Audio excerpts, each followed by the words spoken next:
Hello అండి. అందరికీ నమస్కారం. ఈరోజు మళ్ళీ ఒక మంచి కథతో మీ ముందుకొచ్చేసాను. కథ పేరు 'మనసున మనసై'. ఈ కథను రచించిన వారు గజ్జెల దుర్గారావు గారు. ఇంకా కథ మొదలు పెట్టేస్తున్నానండి. కరుణ, వాటర్ బాటిల్, ఫ్లాస్క్, చిన్న టవల్ సంచిలో పెట్టుకు వెళ్దామా?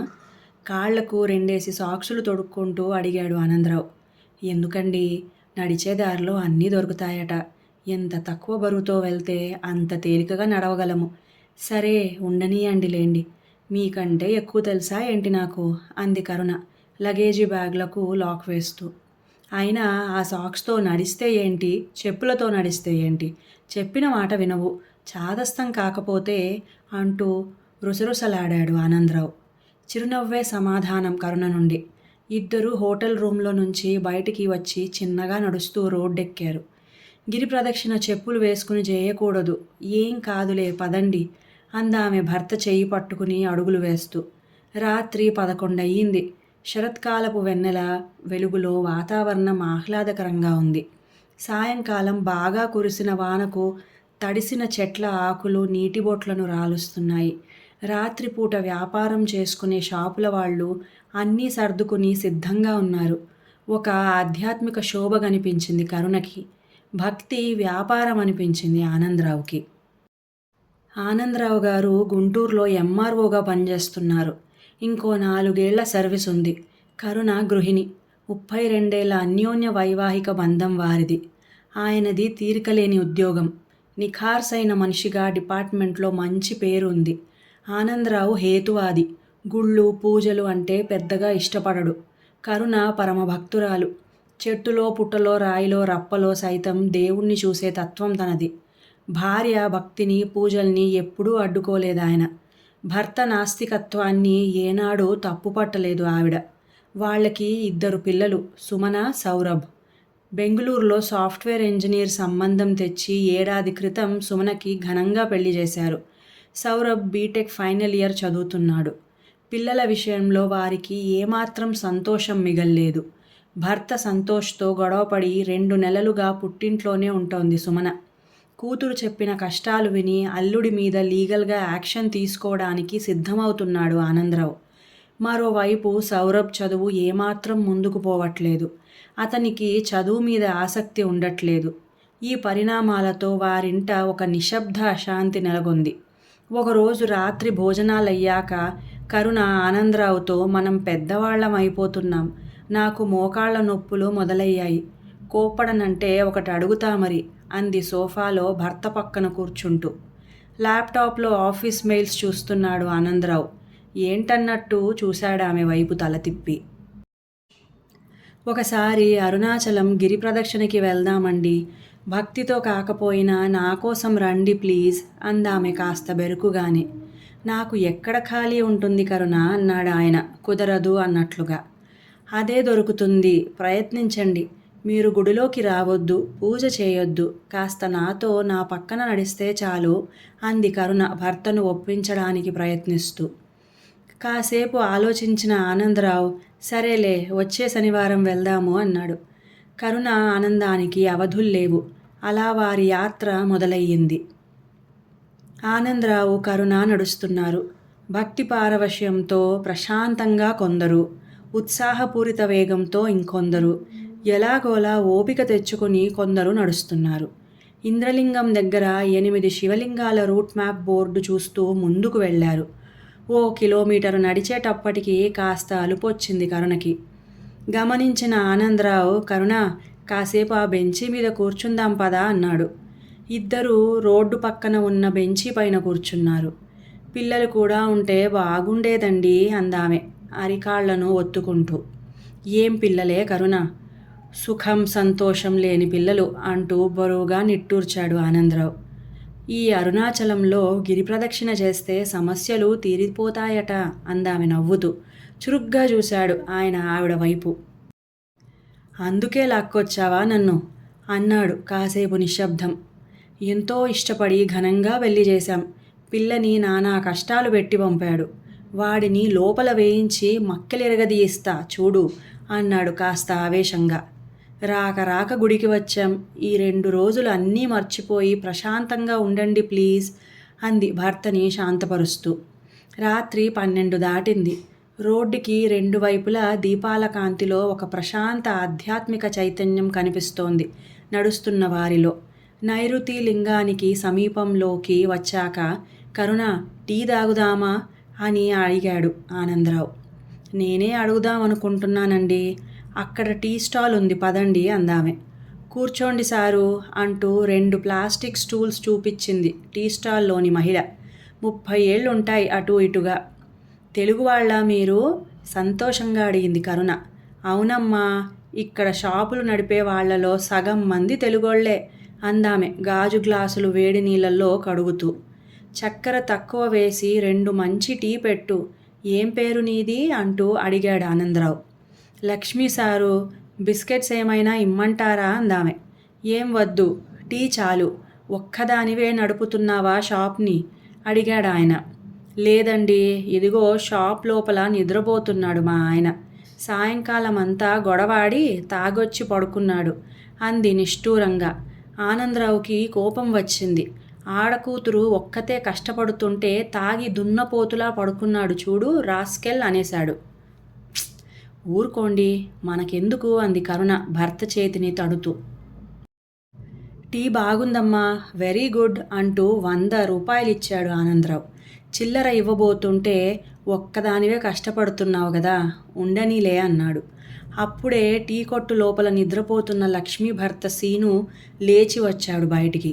అతన్ని చూస్తూనే, ఏమయ్యా, ఆడమనిషి రాత్రిపూట కూడా కష్టపడి పనిచేస్తుంటే బాధ్యత లేకుండా తాగి పడుకున్నావా అని అడిగాడు మొహం మీదే.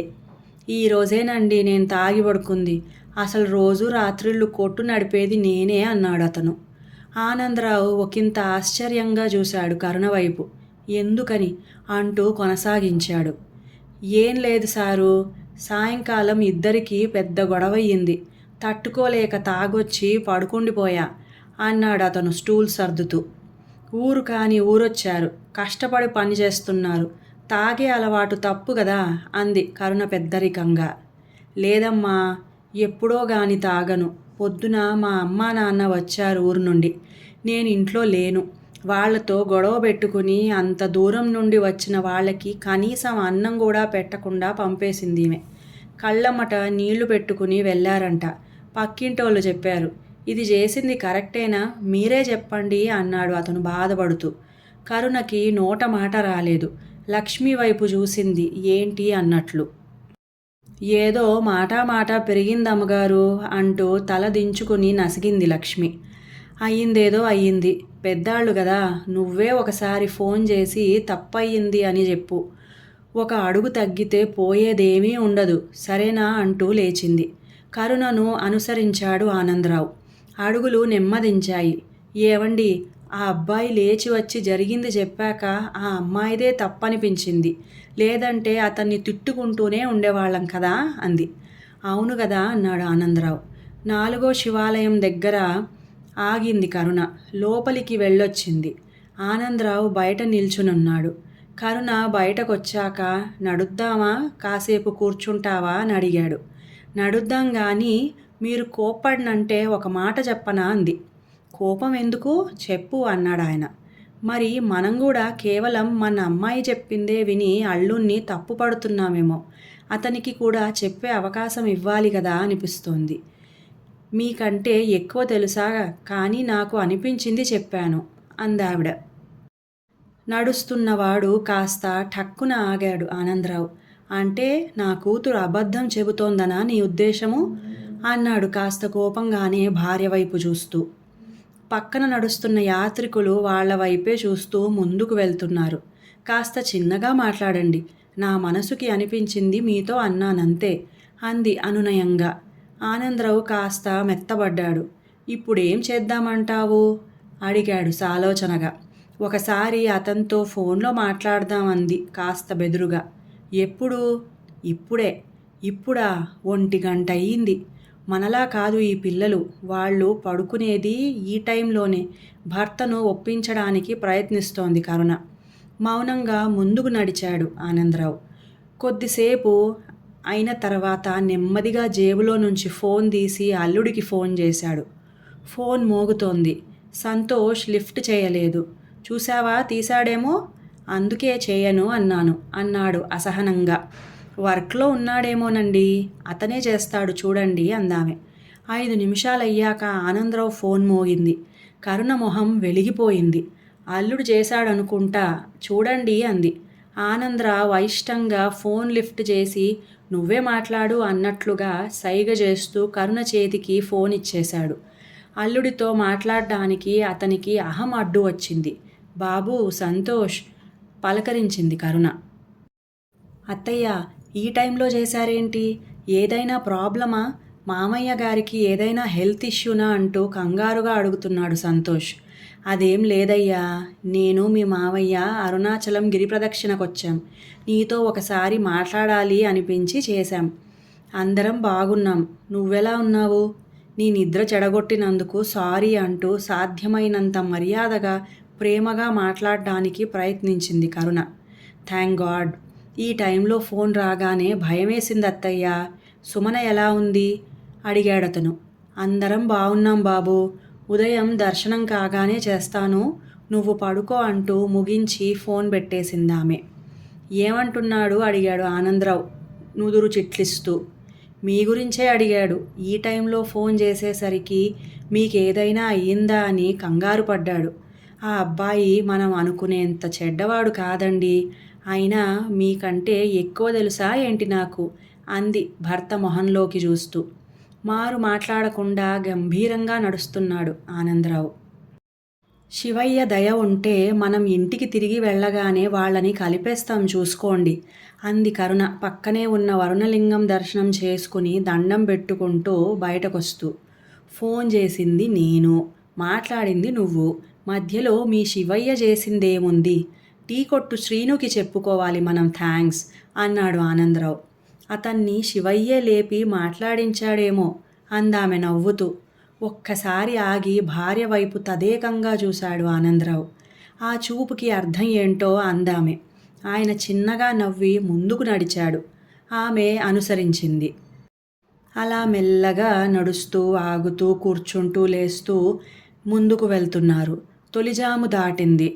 మోక్ష మార్గం దాటాక ఒకచోట జనాలు గుమిగూడి చూస్తున్నారు. కరుణ ఆనందరావులు గుంపు దగ్గరికి వెళ్ళి ఏమిటా అని చూశారు. ఓ బక్కపల్చని యువకుడు బెంచీ మీద కూర్చుని తనకి ఎదురుగా కూర్చున్న వారి బొమ్మలను దళసరి తెల్ల కాగితం మీద పెన్సిల్తో గీసిస్తున్నాడు. వాళ్ళు ఇచ్చిన డబ్బులు తీసుకుంటున్నాడు. అతను గీసిన బొమ్మల్లో జీవకళ ఉట్టిపడుతోంది. అతను అద్భుత కళాకారుడుగా తోచింది ఆనందరావుకి. కాసేపు ఎదురు చూసి జనాలు పల్చబడ్డాక అతని ఎదురుగా కూర్చున్నాడు. నవ్వుతూ కళ్ళతోనే పరిచయం చేసుకున్నాడు ఆ చిత్రకారుడు. ఆనందరావు ఫ్రమ్ గుంటూరు, ఏపీ అని పరిచయం చేసుకున్నాడు. అంకుల్, మీరు తెలుగువారా? మా అమ్మ తెలుగు, నాన్న తమిళ్. నా పేరు సెంథిల్. నాకు తెలుగు మాట్లాడడం వచ్చు. మీ బొమ్మ గీయమంటారా అని వినయంగా అడిగాడు తను వివరాలు చెబుతూనే. మా ఇద్దరిని కలిపి గీస్తావా అని అడిగాడు ఆనందరావు. అతను సరే అనకముందే ఆనందరావు పక్కన మరో స్టూల్ వేసుకుని కూర్చుంది కరుణ. 10 నిమిషాల్లో వారిద్దరి చిత్రాన్ని గీసి ఇచ్చేశాడు సెంథిల్. అబ్బా, ఎంత బాగుందండి అంటూ మురిసిపోయింది కరుణ. నీలాంటి ఆర్టిస్ట్ని ముఖాముఖి చూడటం ఇదేం మొదటిసారి. మీలాంటి కళాకారులు ఇలా రోడ్డుపైన ఉండకూడదు. ఫైన్ ఆర్ట్స్లో డిప్లొమా చేస్తుంటే నీ లైఫ్ ఎక్కడో ఉండేది అన్నాడు ఆనందరావు మెచ్చుకోలుగా. అంకుల్, నేను ఫైన్ ఆర్ట్స్లో పీజీ డిప్లొమా చేశాను, గోల్డ్ మెడలిస్ట్ని అన్నాడతను ఆనందరావు ఇచ్చిన 500 కాగితాన్ని జేబులో పెట్టుకుంటూ. అవునా, మరేంటిలా? ఎక్కడా జాబ్ రాలేదా అని అడిగాడు ఆనందరావు ఆశ్చర్యంగా. జాబ్ ఎందుకు? నేను ఫ్రీలాన్స్ గ్రాఫిక్ డిజైనర్గా పనిచేస్తున్నాను. నెలకి 1,00,000 పైన వస్తుంది. కానీ వారానికి ఓ 2 రాత్రులు ఇలా యాత్ర కోసం వచ్చే వారి బొమ్మలు గీసి ఇవ్వటంలో నాకు గొప్ప సాటిస్ఫాక్షన్ ఉంటుంది. నచ్చిన పని చేయడంలో ఉన్న తృప్తి వేరు. ఎవరు ఎంత ఇచ్చినా తీసుకుంటా. పిల్లల బొమ్మలకి డబ్బులే తీసుకోను. ఇలా వచ్చిన డబ్బు ఏదైనా మంచి పనికి వాడేస్తా అన్నాడతను మెరిసే కళ్ళతో. ఆనందరావు ఏమీ మాట్లాడలేదు. అతనికి అభినందనలు తెలిపి అక్కడి నుంచి మళ్ళీ నడక మొదలుపెట్టారు ఆ భార్యాభర్తలు. మన సౌరభ్ కూడా చిన్నప్పుడు బొమ్మలు గీసేవాడు, పాటలు పాడేవాడు, బాగా చదివేవాడు కదండీ అంది కరుణ కొడుకుని గుర్తుకు తెచ్చుకుంటూ. అవును, ఇంటర్ వరకు మెరిట్ స్టూడెంట్ వాడు. ఆ ఇంజనీరింగ్లో చేరాడు, చదువు గాడి తప్పేసింది. చేతిలో ఒక డిగ్రీ అంటూ లేకుండా ఎలా కరుణ అన్నాడు ఆనందరావు ఒకంత దిగులుగా. మొన్న వాళ్ళక్కతో చెబుతుంటే విన్నాను. వాడి ఫ్రెండ్ ఎవడో రాజస్థాన్లో ఉన్నాడట. తనతో కలిసి గ్రానైట్ ఎక్స్పోర్ట్ బిజినెస్ చేయాలని ఆలోచన ఉందంటండి వాడికి అందామె. సరిగ్గా అప్పుడే చివరి ఈశాన్య శివలింగం దగ్గర ఎవరో గంట కొట్టారు. నేను ఇలా అన్నానో లేదో అలా గంట మోగింది చూశారా అంది కరుణ కళ్ళ నిండా ఆనందంతో దండం పెడుతూ. దారి పొడవునా గంటలు మోగుతూనే ఉన్నాయిలే అన్నాడు కాస్త విసుగ్గా. కరుణ ఏం మాట్లాడలేదు, మౌనంగా నడుస్తోంది. కొద్దిసేపటి తర్వాత అయితే బిజినెస్ పెట్టిద్దామా అన్నాడు భార్య చేయి పట్టుకుని ఆనందరావు. అబ్బా, మీరెంత మంచివారండి అంది కరుణ. గిరి ప్రదక్షిణ చివరి అంకానికి వచ్చేసింది. ఇద్దరూ బాగా అలసిపోయారు. కరుణకైతే అడుగులు ముందుకు పడట్లేదు. రోడ్డు పక్కన అరుగు మీద కూర్చుండిపోయారు. నా వల్ల కావట్లేదండి, పూర్తి చేయలేనేమో అంటూ బాధపడిపోయింది కరుణ. ఏం పర్వాలేదు, ఇదేమీ నడకపోటీ ఏం కాదు. అసలు నువ్వు ఇంత దూరం నడిచావంటేనే నాకు ఆశ్చర్యంగా ఉంది. ఇంకొక కిలోమీటర్ ఉంది, ఆటోలో వెళ్ళిపోదామా అన్నాడు ఆయన భార్యకు మంచినీళ్ళిస్తూ. మధ్యలో వదిలేస్తే మనసంతా ఏదోలా అయిపోతుందండి కాళ్ళు ఒత్తుకుంటూ అంది కరుణ. తెల్లవారుజాము 4:30 కావస్తోంది. ఫోన్ మోగింది. హలో నాన్న, గిరి ప్రదక్షిణ పూర్తయిందా అడిగింది సుమన. ఇంకో కిలోమీటర్ ఉంది. మీ అమ్మ నా వల్ల కాదంటోంది, ఇదిగో మాట్లాడు అంటూ కరుణ చేతికి ఫోన్ ఇచ్చాడు స్పీకర్ ఆన్ చేసి. ఏమ్మా, ఇంత పొద్దున్నే ఎందుకు లేచావు అని అడిగింది కరుణ. అసలు నిద్రపోలేదమ్మా. రాత్రి సంతోష్ ఫోన్ చేశాడు. మీరు చేశారట కదా, సారీ చెప్పాడు. నా బంగారమే, ఎంత మంచి విషయం చెప్పావు. నువ్వేమన్నావు? అతన్ని ఏమైనా తిట్టావా అడిగింది కరుణ ఆత్రంగా. లేదమ్మా, నా సైడ్ కూడా మిస్టేక్స్ ఉన్నాయి. నేను సారీ చెప్పాను. నెక్స్ట్ సండే వచ్చి మీతో మాట్లాడి తీసుకెళ్తానంటున్నాడు చెప్పింది సుమన. కూతురు గొంతులో కాస్త సంతోషాన్ని గుర్తించిన కరుణకి ఏడుపొచ్చేసింది. అమ్మా, నువ్వు ఎమోషనల్ అవ్వకు, ఫోన్ డాడీకి ఇవ్వు అంది సుమన. విన్నానమ్మా, ఆలోచించి నిర్ణయం తీసుకో. నువ్వు సంతోషంగా ఉండటమే మాకు కావాల్సింది అన్నాడు ఆయన ప్రశాంతంగా. నాన్న, దర్శనం అయ్యాక చేయండి, అమ్మ జాగ్రత్త అని పెట్టేసింది సుమన. నేను చెప్పానా, అంతా శివయ్య దయ, నడుద్దాం లేవండి అని లేచి నిలుచుంది కరుణ. నెమ్మదిగా ఒకరి చేయి ఒకరు పట్టుకుని అడుగులో అడుగులు వేసుకుంటూ చివరి దూరాన్ని పూర్తి చేశారు ఆ దంపతులు. ఉదయం 5:30 అయింది. వాతావరణం ప్రశాంతంగా ఉంది. కార్తీక మాసపు అరుణోదయ శోభ ఆకాశమంతా పరుచుకుంది. రాజగోపురం ముందర ఒత్తులు వెలిగించి దీపాలు పెడుతున్నారు ప్రదక్షిణ పూర్తి చేసిన వారు. నేను వెలిగిస్తానండి అంది కరుణ. పక్కనే దుకాణం నుండి కావాల్సినవన్నీ తెచ్చి ఇచ్చాడు ఆనందరావు. కరుణ చేతులు వణుకుతున్నాయి. అగ్గిపుల్లలు చల్లగాలికి ఆరిపోతున్నాయి. ఆమె దీపం వెలిగించలేకపోతోంది.